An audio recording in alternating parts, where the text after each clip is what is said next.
Ration card ಇರೋರಿಗೆ ಇದೀಗ ರಾಜ್ಯ ಸರ್ಕಾರದ ಕಡೆಯಿಂದ ಒಂದು ಗುಡ್ ನ್ಯೂಸ್ ಬರುವ ಸಾಧ್ಯತೆ ಹೆಚ್ಚಿದೆ. ಹಾಗಿದ್ರೆ ಬನ್ನಿ ಇದರ ಬಗ್ಗೆ ಮಾಹಿತಿಯನ್ನು ತಿಳ್ಕೊತಾ ಹೋಗೋಣ.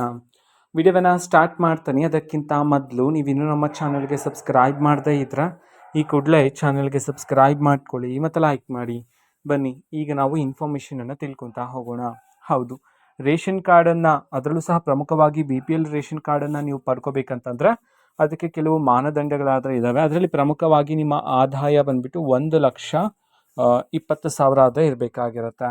ಆದರೆ ಇದೇ ಒಂದು 1,20,000ವನ್ನು ಇದೀಗ ಏರಿಕೆ ಮಾಡೋದಕ್ಕೆ ಸಂಬಂಧಪಟ್ಟಂತೆ ಸರ್ಕಾರದ ಕಡೆಯಿಂದ ಚಿಂತನೆಯನ್ನು ಮಾಡಲಾಗ್ತದೆ. ಹೌದು, ಇದರ ಬಗ್ಗೆ ಈ ಹಿಂದೆ ಚಿಂತೆಯನ್ನು ಮಾಡಿದ್ರು.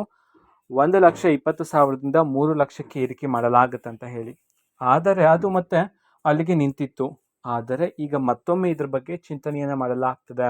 ಅತಿ ಶೀಘ್ರದಲ್ಲಿನೇ ಇದರ ಬಗ್ಗೆ ಅನುಷ್ಠಾನ ಮಾಡುವ ಸಾಧ್ಯತೆಗಳು ಇವೆ ಅಂತ ಹೇಳಿ ಹಲವಾರು ಮೂಲಗಳಿಂದ ಇದೀಗ ಮಾಹಿತಿಗಳಾದರೆ ಬರ್ತಿರ್ತಕ್ಕಂಥದ್ದು.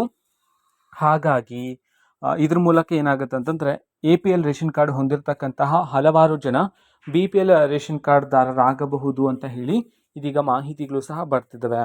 ಸೊ ನೋಡೋಣ ಸರ್ಕಾರದ ಕಡೆಯಿಂದ ಮುಂದಿನ ಆದೇಶ ಏನು ಬರುತ್ತೆ ಅಂತ ಹೇಳಿ. ಸದ್ಯಕ್ಕೆ 1,20,000ದಿಂದ 3 ಲಕ್ಷಕ್ಕೆ ಏರಿಕೆ ಮಾಡೋದಕ್ಕೆ ಸಂಬಂಧಪಟ್ಟಂತೆ ಈಗ ಸರ್ಕಾರದ ಕಡೆಯಿಂದ ಚರ್ಚೆಗಳನ್ನು ಮಾಡಲಾಗ್ತದೆ. ಅತಿ ಶೀಘ್ರದಲ್ಲಿನೇ ಇದಕ್ಕೆ ಸಂಬಂಧಪಟ್ಟಂತೆ ಒಂದು ಸ್ಪಷ್ಟನೆ ಸಿಗಲಿದೆ ಅಂತ ಹೇಳಿ ಸರ್ಕಾರದ ಕಡೆಯಿಂದ ಮಾಹಿತಿಯನ್ನಾದರೂ ತಿಳಿಸಿರ್ತಕ್ಕಂಥದ್ದು. ಓಕೆನಾ? ಸೊ ಇದು ಇವತ್ತಿನ ಒಂದು ವಿಡಿಯೋ. ಅದೇ ರೀತಿ ಇನ್ನು ಹಲವಾರು ಯೋಜನೆಗಳಿಗೆ ಸಂಬಂಧಪಟ್ಟಂತೆ ಮಾಹಿತಿ ಬಂದ ನಂತರ ಆದಷ್ಟು ಬೇಗ ನಾನು ನಿಮಗೆ ಇನ್ಫಾರ್ಮೇಷನನ್ನು ತಿಳಿಸ್ತೀನಿ. ಅದಕ್ಕೋಸ್ಕರ ಚಾನಲ್ಗೆ ಸಬ್ಸ್ಕ್ರೈಬ್ ಮಾಡ್ಕೊಳ್ಳಿ. ಮತ್ತು ಇನ್ಫಾರ್ಮೇಷನ್ ಇಷ್ಟ ಆಗಿದ್ರೆ ನಿಮ್ಮ ಫ್ರೆಂಡ್ಸ್ ಆ್ಯಂಡ್ ಫ್ಯಾಮಿಲಿ ಮೆಂಬರ್ಸ್ಗೂ ಸಹ ವಿಡಿಯೋವನ್ನು ಶೇರ್ ಮಾಡಿ. ಜೊತೆಗೆ ಚಾನಲ್ಗೆ ಸಬ್ಸ್ಕ್ರೈಬ್ ಮಾಡಿಕೊಂಡು ಸಪೋರ್ಟ್ ಮಾಡಿ. So thank you, bye.